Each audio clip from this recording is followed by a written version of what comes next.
Hello, my beautiful listeners. Welcome to the Powerful Inc. Startup Stories podcast. This is the show where we talk to women who are building their business. We're in the fire. We're in the beginning stages now. We're not an overnight success. We don't have 6 or 7 revenues. Maybe we haven't even had our thousands of lives of impact yet.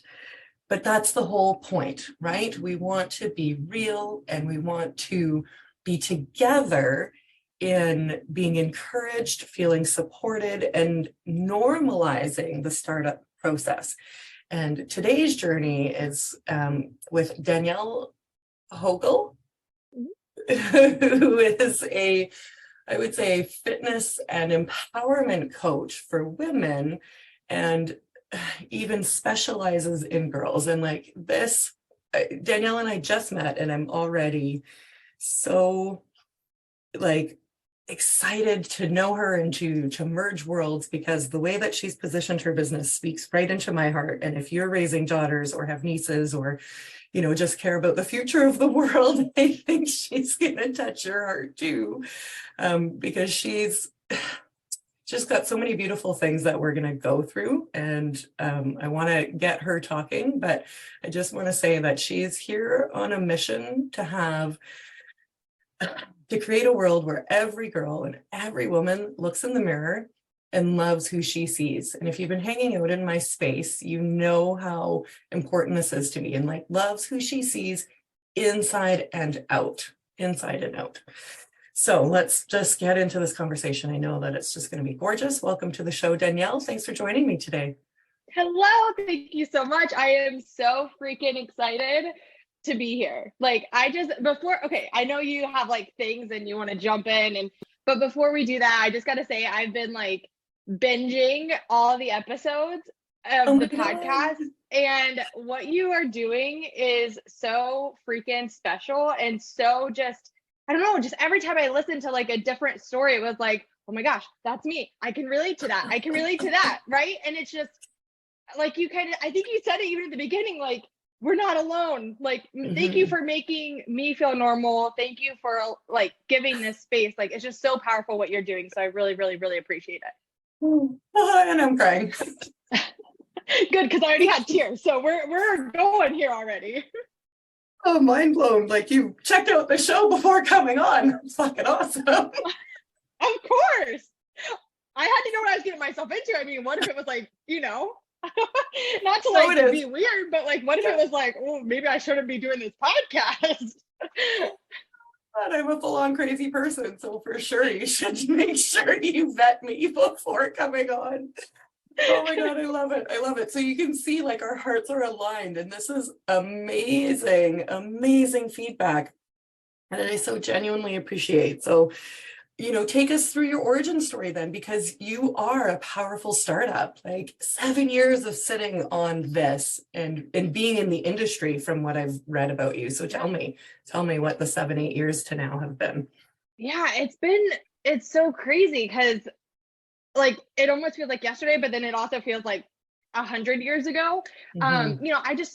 It kind of, relating to a lot of other people, I fell into entrepreneurship. I fell into business. It was never a plan. You hear some of those stories where it was I was 13 years old selling cookies, and I knew I was going to be an entrepreneur. And I was oh my gosh, is that what I have to did I have to be born with this in my soul to make this a thing? But I graduated from college with my master's degree in sociology. And so I've always been obsessed with society and why we do what we do and how we think and how do we change society as a whole. So that's always been a real big passion of mine. But throughout college, I got really unhealthy. I was a dancer my whole life.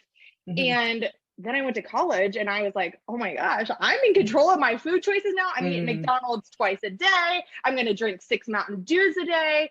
I just completely destroyed my body. I was never taught how to properly care for and see food as, food as fuel and all those, things. And so I found myself after college, I started teaching sociology at a community college and working in a domestic violence shelter. And both of those things combined was just, just a lot of overwhelm. I took a lot of work home with me of just like, Oh, oh yeah. my, this is heavy, right? It's very heavy. Very. And then food as a coping mechanism as well, Yes. presumably. Yeah. Yes. Yeah. And then who wants to work out? Like, I don't, I know some people are like, working out is so fun. I love it. No, you don't. No, you don't. Okay. But so I was like, okay, I got to go to the gym. So I started going to the gym, and I do love dancing. So of course, Zumba was my first option. I was like, okay, fitness is kind of fun. Like I can make this fun. But I still almost saw it as punishment. So anyways, fast forward, I decided that, I saw a friend of mine posting on social media. This was 10, 11 years ago, talking about how she was losing weight and getting healthy and like, changed her mindset around this. And I was like, okay, tell me more.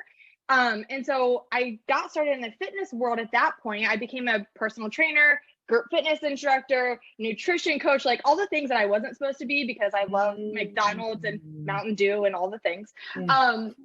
And so, but I found this love of how do we make fitness fun? How can we see food as like our friend and not be stressed and overwhelmed by it?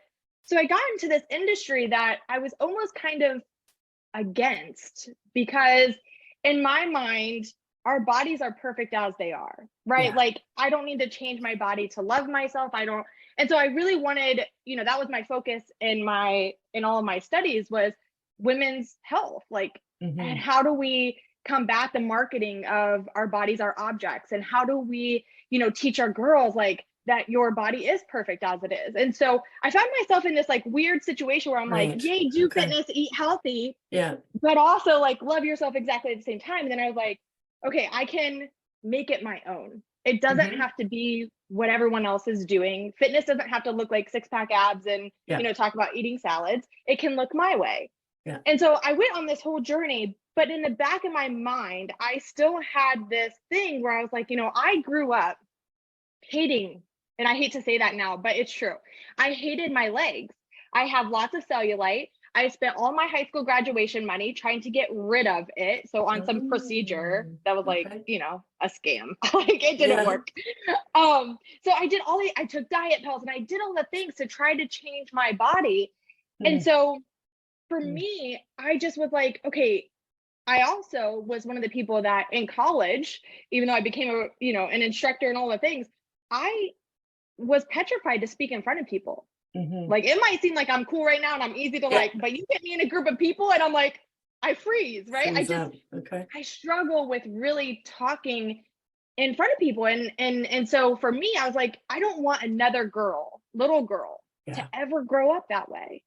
I don't want her to look in the mirror and think I can't wear shorts today, even though it's 100 degrees, because my body isn't good enough and it's not supposed to look this way. I don't want another girl to sit in a classroom with, feeling sick to her stomach because a teacher might call on her, right? She is smart and powerful and brave and she's all these amazing things. And so for a few years, I kept thinking there has to be something that I can do to help the next generation of girls, in addition to helping grown women, because I also know there's a trickle effect, right? Like when we are confident, when we can look in the mirror, when we talk about food in a certain way, little girls hear us. And just to be transparent, I don't have daughters. I don't have kids, but I know that when I'm out in the community, if I'm in a changing room at the, I'm at whatever store, right? They're going to see how I look or talk about my body. And so we all have such a big impact in this. And so I kept talking to all my friends and I'm like, oh my gosh, but like girls, like, here's the issues. Here's what society is doing. Here's what marketing is doing. Here's what they're seeing on social media. We have to do something. And so I just kept having friends say like, well, what can we do? Right. And I'm like, what do you mean? What can we do? Here's exactly what we can do. We can set up a program for moms and daughters. And because moms, if based on social science research, we know that moms are the most impact. So yes, I'm a girl mentor, but what I say is awesome and will help. But what you do with your daughters is way more impactful than what I could ever do. So in addition, so I'm like, okay, here's what we do. We set up a program where it's mom and daughter, they work together. They have communication. We talk about things like self-love and how to have healthy friendships. And how do we practice, self-care, self-love? How do we choose good influences and how do we become a good influencer? Let's have those, like we can have those conversations. And so this was about 7 years ago. And my friend was like, well, what are you gonna, like, what can we do about it? And I was You like, had well, the idea that long ago. So I wasn't yeah, sure if something was stirring or if it was exactly what you've now created. Okay. So 7 years ago, the idea was there, clear as day. yeah. And again, it just all, and it's hard for me to say like when the moment was, but like, Sure. again, studying sociology, like that is my passion, that's my love. And it was all about understanding how society impacts women and girls' thoughts about their bodies and their health and nutrition and all the things. And so then it was just like, okay, I can't change all of society. If I could go change every magazine, all the social media marketing girlfriend, I would do it. Like, let's just do it. Like, I have the answer. Like, if anybody is listening and you're like, I could change the whole society, I have the answer. I know what to do, but that's not realistic, right? So then it was like, okay, how can I make an impact in one mom daughter? What do we do? And so that's where 7 years ago, I was like, I had this idea, but then I was like, that sounds hard. How do I do that? I don't know. Like I had the idea of like a subscription box, which had all the materials in it. And then it would be an online portal where they could get all these things. And then we'd have retreats and we'd have workshops. And here I am sitting here like, I've never done any of that. I have no idea where to start. And so I didn't start until just last year. Yeah. And to the listeners, Danielle's website now is exactly what she just described. So take some comfort and wisdom from leaning into trusting yourself in that. Because, you know, where I am in my journey, I don't care how long it takes. I don't care how long it takes as long as it takes. And if you stay committed and it calls to you for 7 years times 365 days is like over 2,100 days of this swimming around inside, taking up energy, taking up space, you're gonna have to do something with it at some point. Either let it go and into the wind, no thanks, let the ship sail, or decide, okay, now it's time because I can't stand another minute of sitting on this without taking action. And for sure, a lot of, startups and even other business owners, like in my day job, a woman came in, she's starting a thrift store and she's been a waitress and she's older. She's like probably 55. And I was just like, you're amazing. Go for it. So you have an idea, but yes, running a business is a whole other thing. And you just expressed that, Danielle, as to like, how am I ever going to do this? And so like your website is well described. The subscription box is there. The business model is amazing because as like you're so passionate, it's just delightful watching you come so alive talking about this. It's infused into what you deliver. And what I really like about the business model is that it's kind of like a product of the product where you're providing the tools and the support, but it's up to them to do the work. And this is like fitness. This is like weight loss. One of my favorite quotes is like, no one can lose the weight for you. Liposuction, sure, it's a thing, but the body that you get isn't necessarily equivalent to the outcome of putting the work in at the gym and the mindfulness around the food to get that result, right? There's no shortcuts. So, and the other beautiful thing that I love about this that's also very empowering is when a mom, and I've got two girls, when a mom is working with her daughter to empower her daughter, she's empowering herself. By osmosis. Like you can't help but not, because now your kid is like your accountability factor for you to be an example of what you're telling them. So it's a very, very like completely holistic, intrinsical win-win-win, like all these gorgeous things. And so now like take us into idea 7 years and delivering it to the world. Like, what were some of the hard lessons? What were the surprises, perhaps, of getting a business figured out enough to be confident enough. And I say that because, progress over perfection, to start marching it out into the world. Yeah. Oh man, there's a lot right there. Okay. So I'm like, where do I start? I really appreciate everything that you just said. That means absolutely so much to me. And I will say I didn't have the confidence. It's funny because I teach confidence to women, but well, this is why you do as I say, not as I am. But you're becoming, right? It's part of your evolution. Yeah. So I didn't have the ultimate, because if I had all the confidence that I could figure this out, I would have done it 7 years ago. You know what I mean? Sure. Yeah. So, of course. But last year it was just I just kept having conversations. And so that's one of the biggest pieces I think for me in getting this started was leaning on a lot of other, like you're providing here, just a lot of other just entrepreneurs who are willing to listen, willing to help you just kind of put your thoughts out there. Because I don't know about a lot of other people, but for me, I have 2 German Shepherds, so they're really cool, but they don't really want to listen to me anymore and they don't really provide feedback. So I sit by myself a lot and I just have the thoughts. And the more that we sit with our thoughts, the more that they sound stupid, they sound hard, they sound overwhelming. And then when you sit down and you start talking to a group of other women or men, whatever, but just people that are supportive, you're just here's my idea. And they're like, okay, well, what can we do about this? And how could you do that?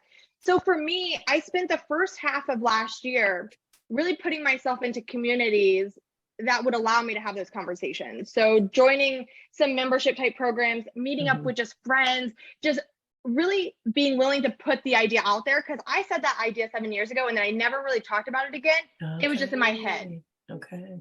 And then I would see things happening, so many stories, but I would pop on YouTube and I would type in female motivation.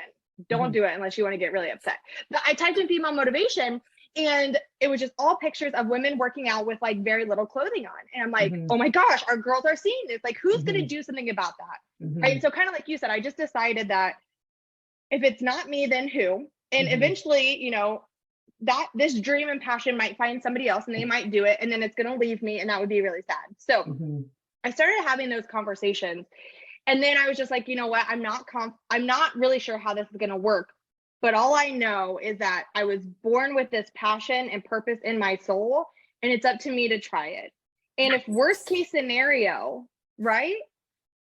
You were born with this purpose and passion in your soul, and it's up to you to try it. We're putting that on a t-shirt.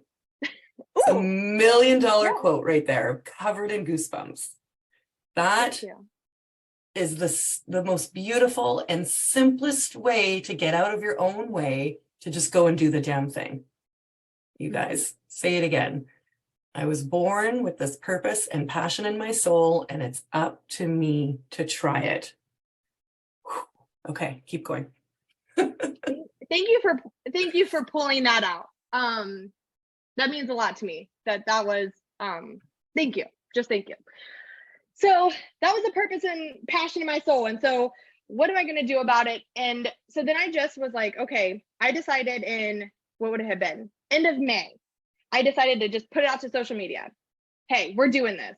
I have a program coming out. There's a subscription box. Sign up here. You and your daughter. Here's what you're going to get. Awesome. And so then a month later, our first box shipped. Wow. I just bought stuff. Whatever I wanted. Tangible product is a completely different beast than being an online, service provider where it's just you doing stuff for selling pre-recorded, but getting inventory and boxes and shipping and addressing and all that stuff is a whole other beast, right? And I love when people are like, oh my gosh, I'm thinking about starting a box. How do you do this? And how do you make this money? And how do you do that? Yeah. And I'm like, those are great questions. I do not have the answers to those. Because right now it's fueled by that passion and that purpose. Okay. I'm trying to be smart, but look, I didn't go to school for business. And so any business manager that would come into my business probably right now would be like, what are you doing? But honestly, right now I'm just fueling with passion and purpose, and eventually I'll figure those other things out. and it was just like, what do girls moms need right now? And so I just went there, and I asked for support. So I have a friend who is an elementary school teacher. She is obsessed with, empowering girls, empowering kids in general. So I was like, hey, you want to like be, summer, you have summer now, do you want to like help me package some boxes? Like, would this be fun? I'll pay you with food. And she's like, oh my gosh, that's my passion. Like, that would be so fun. And so I got out of my own way of, I always feel like I have to be in control, and I have to be the one where when I've asked for support, it's like, it's there. There's so many people that want to support you, even if it's just liking and commenting on social media, which is so awesome.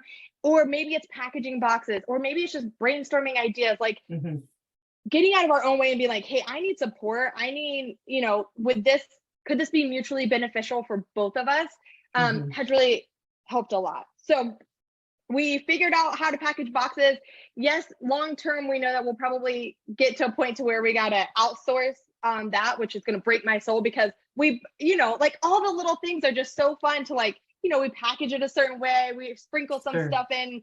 So when I get rid of that and I have to pass that off, it's going to be a great blessing, because it means we have lots more girls that we get to impact. But it'll be hard. So but then you could do like a VIP box that's still packaged by Danielle. Ooh, I love that. Right? And you can, so you sell, I don't know, limited edition of them per year, so that you can stay connected to them and have diversify your product line. You are brilliant. I love that idea. That's exactly what I'm going to do. That's so smart. Oh my gosh, thank you. Who knew we were having a mastermind this morning? This is great. Well, you've already been doing it, right? So I'm going to pull out here, because Danielle's so much fire. It's just, again, so beautiful to watch her get so lit up on this. But I really want you guys to hear the number of times that she's like, I don't know anything about running a business. I'm not a business owner. I didn't sell cookies at 13. But yet she is smart enough, obviously, to know that she doesn't have to figure it all out by herself. Doesn't. Why would you?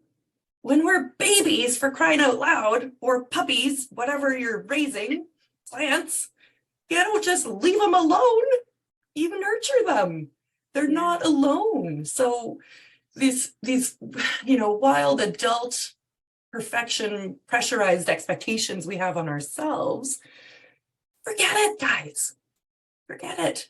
And yes, people love to help, and asking for help opens the door to receiving. And if you want to run a business, you need to be able to receive. Yeah. Danielle couldn't be sitting, her office isn't like this. She doesn't have stacks of boxes all around her waiting for homes, but she will get to that point before the next stages of business come. So FYI. But if she wants to offer that, it has to go somewhere, and she has to be willing to receive in return. And yes, again, people love to help. And when you're so infectious about what you want to do, people want to be a part of that. It's like when the sun comes out, you're just like, zoop, and you want to join in. Yeah, for sure. And it's that, for me, I just knew that I had to just get some, I hate to say results, because it's not really results, but I needed some of that feedback from the girls to be like, okay, is this like, is my good? Yeah. Or am I crazy? Yeah. Can you try this out for me? Yeah.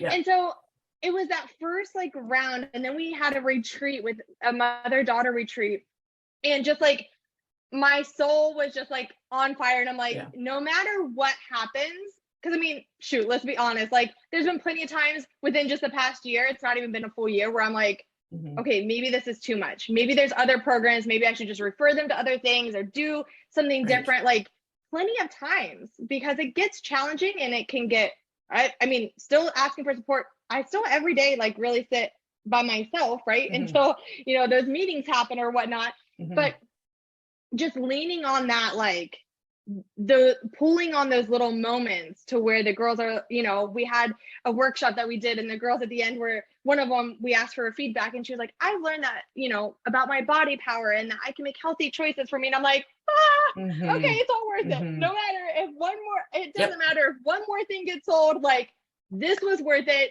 no matter what. So it's just leaning on that has been everything for me. Absolutely. Yeah. Seeing the impact. And you put that in the survey intake when I really nerded out on recruiting again. I'm a systems girl, right? Like, I take interviews, but that's all we need is like that one win whenever it comes, and it reminds us and ties us back to why we're doing what we're doing and gives us enough to carry on just a little bit longer. Yeah. Right. And then you'll be reminded in those pain points as to why you're doing this, because, little Bobby and Sarah and Dee Dee are just waiting for you to show up. And then their moms are waiting for you to show up so that they can also feel the power of that transformation. Yeah. Right. Because as we spoke about earlier, like the reciprocal. So what was it like to host a retreat? Like, how did you advertise? Did you charge? Did you just do a beta test? How did you set that up? Yeah. So we charged. And again, I asked for support. I had someone that I had met through social media. She's Perfect. Local to me. Yeah. And she runs retreats, but for women. So this wasn't like, she wasn't in the girl empowerment field, but she empowers women and she runs retreats. So I was like, hey, like, this is kind of your field that you're really good at. What would you think of just teaming up? And, like I said, this is the first one. I just kind of want to get a feel if this is what I want to be part of my business model, or maybe this is like not for me. But let's run one and let's just see what happens. And she's like, oh my gosh, that's so crazy. Because I've been thinking about, because she has a daughter. She's like, I've been thinking about how cool it would be to have her part of a retreat. So like, this makes so much sense. So we decided to do that first retreat together, and it was powerful. We had, so there were 4 total girl mom duos. We did charge. And then we didn't make any money from it. I mean, we might've made like $100, but so it wasn't, we weren't like, oh, let's make $1 million from this retreat. It was really like, let's just see what this is like, and let's cover our costs. So that way it's not coming out of our pocket. And so it was just really cool. It was really powerful. And then, so we are hosting another retreat, this next fall, and then we're going to do another one, in the winter. So it was one of those things where it was like, okay, yes, this gets to be part of the business model. Because there's so much that you can do like in a retreat. And because of that, then with my friend who has been supportive, and a big part of this whole process, we've started hosting 1-day workshop for girls. We call them power parties, because what little girl wants to go to a workshop? School on the weekend. yeah. So we call them our power part. We theme everything power, because like you with your business powerful. So like in our online portal, like we have power talks. So we make TikToks that are like informational and like here's how to have self-love, but like, so we call them power talks. And so we have power parties where we go through some of like the key things that we want them to take away. So those are just 3-hour workshops. Again, the first one we really didn't make any money from, but again, it was that, and I know as a business we need to make money, and that's the goal. Because, and I used to be afraid of making money, like, and I think women are conditioned to see money as bad, and we just don't talk about it. Where boys, I don't hear say that as much. Like, I've never heard a man, and again, maybe I just don't hang out with men enough, but like, I've never heard a man say, I don't want to make money, I just want to help people. Like, no, they're like, I don't want to help people, I want to make money. Sorry guys, I love you. But we're going deep in stereotypes. It's true, because we want to serve. We're nurturers. We're givers of life, regardless of whether we have children or not. It's just inherent in us, Mother Earth, to care for. And again, why the receivership? Now, the other beautiful things that you're saying, and you're saying them just like breathing, coming out of you so naturally, important again to pull out, is that at the beginning, it's not it's not even just about, it's not about making the money. It's about getting the product out there and becoming the product and testing it and trying it, seeing how it feels, what it looks like. And the money they're separate, right? It's really getting clear on what you have. So now you have two products, you have retreats and you have the box subscription, which by the way, she's set up in 3 different payment options, which is also great. So diversifying people's accessibility to paying for it is really important. And you're just trying to cover the costs of it, which is also a very smart business move too. Yeah. Right. And you did your first collaboration at that other retreat, and then it's catching fire. And as you were talking about that, I'm like, oh, I'm going to follow up with you after, because I have a collaboration idea. And ping, away it goes, because you don't have to do it alone. There's enough for everybody. And the woman that you reached out to, you indicated it's not like a competitive overlap, it's complementary. And that's it's the leverage of working together it's so cheesy, but for the greater good of all, versus working for self, for like the greediness of self. Yeah. Well, and if I can also dig into that a little bit, it's so interesting to me. We constantly are telling girls, support other girls, they're your friends. Don't be a mean girl, which by the way, I freaking hate that. There's a whole thing behind that, which I would love to share one day. But if we're going to tell them not to be mean girls, and we're going to tell them like to support other girls and love other girls and be kind to other girls, what are we doing? Are we sitting behind our desk being like, I can't work with anyone else, I got to do this, she could do that, right? Like, what are we doing? Like, let's be the example. Like, if I ever have a little girl, like, I want her to see other girls as her biggest cheerleader. I want her to know that girls aren't mean, that like they're mean people, but like these are going to be people that understand you and can work with you and support you more than anyone else ever could. So like, let's lean on that. And so let's be an example to little girls of like what true female women empowerment actually looks like, instead of just posting it on social media. Yeah. So you have to live it's just, it's and it's one of those things, like you mentioned, making money too, of we have to make money at some point, and we have to get in that mindset of, let me go here first. I want to make sure I pull this out, because I think it's really important to share that through this journey, like I've been saying, I didn't make money from this. And so a lot of people, if you're like me, you'd be like, well, how are you living? Like, how do you eat? How do you have a house? Like, how does that work? So I want to be fully transparent here that when I first started building my fitness business, I worked at the university for 5 years while building that. And I loved it. I left that job, I left that full-time job to do my fitness business full-time. And when I did that, I like sat in my house and I was like, what am I doing? I don't know what to do. I can't function. My mindset is all messed up now. Like, so many things happened to me. I thought I was going to leave my job and all of a sudden I was going to become a multimillionaire, because now I have all this time and this is great. And that's what I was sold. I was sold that idea that you have to, that laptop lifestyle, flow days, coffee and clients.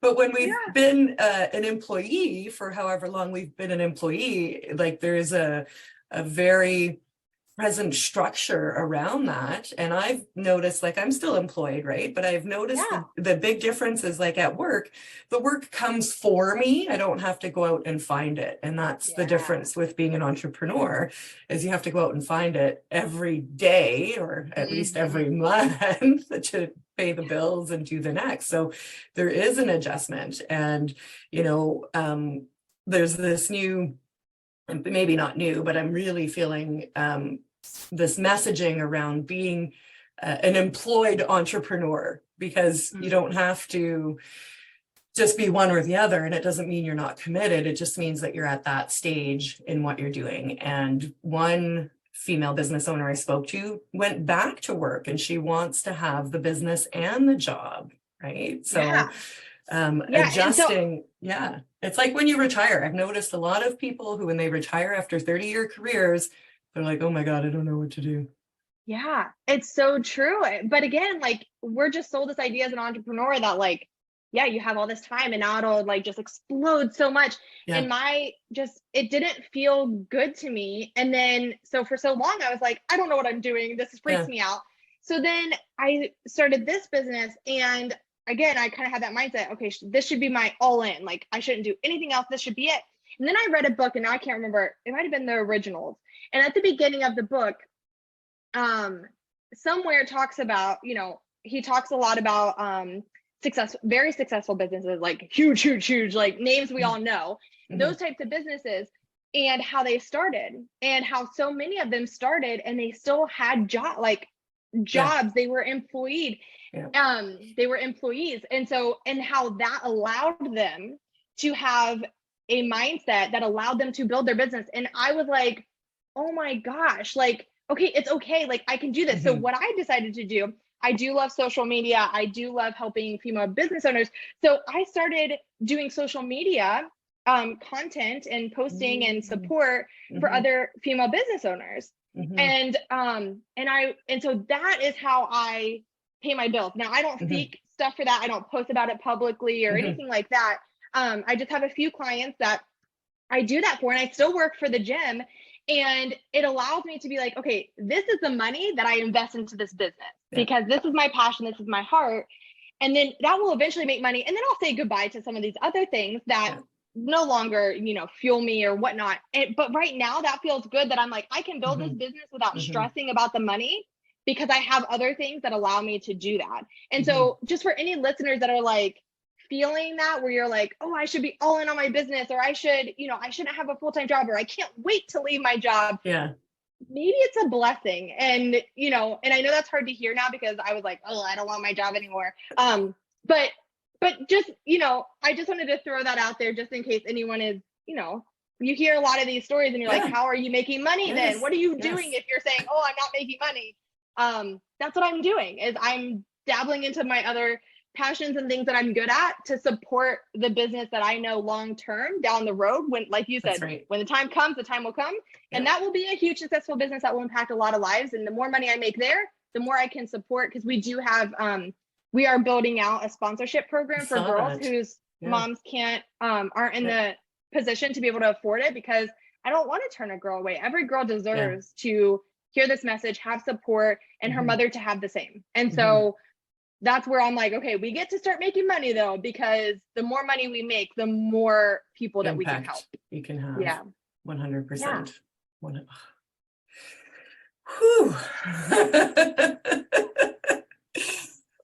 Fire. I am like, I don't want to stop. Keep going. But, again, I just really appreciate you sharing that, where even though we may be looking, I try to talk about my job online to normalize that again, because it's really okay to just be where you're at.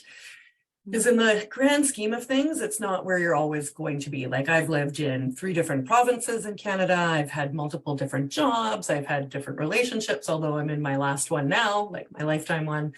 I've looked different. I've all these, and I'm a different age. Especially, and all of that is okay. So you do what you have to do and what feels right, and that it's part of something bigger that's calling you forward, and that's it. And again, with Danielle, like, the time that you had this in you, it finally came to a head, and that's the pain of status quo becomes more painful than the pain of change, if it needs to be that. And the real underlying tone that I felt in this conversation is really that fully holistic approach to caring for ourselves as a business owner, getting support for ourselves so that we can serve, finding people to work with, practicing the messaging, getting feedback, trying things out. The big theme at time of recording in my life right now has been doing something for the first time and having like crazy good results, and then doing it the second time and not having good results. And I'm like, well, obviously, Mia, like, what did you think was going to happen? But it doesn't mean you stop doing it. Yeah. You know, you don't lose 10 pounds on the first day of going on an air quotes diet. Right. So play the long game and trust in that. Trust in that. Yeah.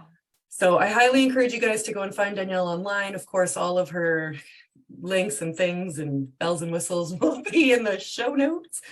And you're just such a beautiful soul. You're so lit up. And like, obviously this was the time for your incubation to come alive. So, you know, now you're off to the races, and I'm so excited to see what comes for you and to start a relationship. Like, I had my first interview as a guest on a show, and she was like, I don't want a one night stand. So I'm borrowing that from her, because I don't either. I forget the word solopreneur. It's all about the collaborapreneur, working together, supporting each other, passing each other around so that we all get to where we want to go, because that is the true impact. When we're all joined forces in love versus trying to achieve an individual kingdom. Yes. Oh my, can we? I mean, I feel like Boom. I should bow to you right now. Like, yes, please do. Yeah. And I will bow back to you. Yes, I love it. Just like, I feel like I could just go back and listen to that last like 2 minutes of what you just said and be like, that's it. That's it. Like how everyone says, like, that's it. That's the post. That's it. That's the message. Like, you are so freaking powerful. And I don't mean that in our cliche, like we both have businesses that are powerful. Like, I just, you know, that's the point, right? Is women are so powerful, and we are so much more powerful when we're together and when we're lifting each other up. And so I freaking love you. No one night stand. This is a thing. We get to collab, and listeners get to collab, and we get to just lift each other up. And so I love this. You're amazing with what you're doing, and I appreciate you so, so, so much. Thank you. And thanks for joining me this morning. I'm just going to be on fire all day, glowing, glowing, glowing. And I'm just thrilled to have merged worlds and to go blow some shit up together. Yes. Yes, girl. Amazing. Thanks, Danielle. Thank you.